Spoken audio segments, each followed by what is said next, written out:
ये पौराणिक कथा भगवान विष्णु की अटूट भक्ति और उनके कमल नयन नाम के पीछे के रहस्य को दर्शाती है। यह घटना तब की है जब असुरों का अत्याचार बहुत बढ़ गया था और भगवान विष्णु उन्हें पराजित करने के लिए भगवान शिव से सहायता मांगने गए थे। एक समय जब राक्षसों ने स्वर्ग और पृथ्वी पर हाहाकार मचा रखा था, तब भगवान विष्णु ने उन्हें पराजित करने के लिए भगवान शिव से सुदर्शन चक्र प्राप्त करने का निश्चय किया, क्योंकि सुदर्शन चक्र एक ऐसा अमोघ अस्त्र था जिसे केवल महादेव ही प्रदान कर सकते थे। भगवान विष्णु काशी पहुंचे और भगवान शिव की आराधना शुरू की। उन्होंने संकल्प लिया कि वे महादेव को 1000 नील कमल अर्पित करेंगे।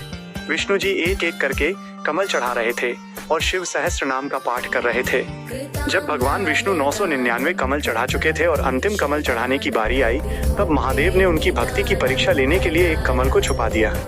विष्णु जी ने जब देखा कि एक फूल कम है तो वे परेशान हो गए। पूजा बीच में छोड़ी नहीं जा सकती थी और उस समय कहीं और से कमल लाना संभव नहीं था। तभी भगवान विष्णु को स्मरण हुआ कि भक्त उन्हें पुंडरीकाक्ष या कमल नयन कहते हैं। उन्होंने सोचा कि यदि उनके पास पुष्प नहीं है तो वे अपनी एक आंख निकालकर महादेव के चरणों में अर्पित कर देंगे, क्योंकि उनकी आंखें भी तो कमल के समान ही हैं। जैसे ही भगवान विष्णु ने अपनी आंख निकालकर शिवलिंग पर चढ़ाने का प्रयास किया, महादेव स्वयं वहां प्रकट हो गए। भगवान शिव विष्णु जी की इस असीम भक्ति और त्याग को देखकर अत्यंत प्रसन्न हुए। उन्होंने विष्णु जी को रोक दिया और उनकी आंख को पुनः ठीक कर दिया। महादेव ने उसी क्षण विष्णु जी को सुदर्शन चक्र भेंट किया, जिससे बाद में उन्होंने असुरों का संहार किया।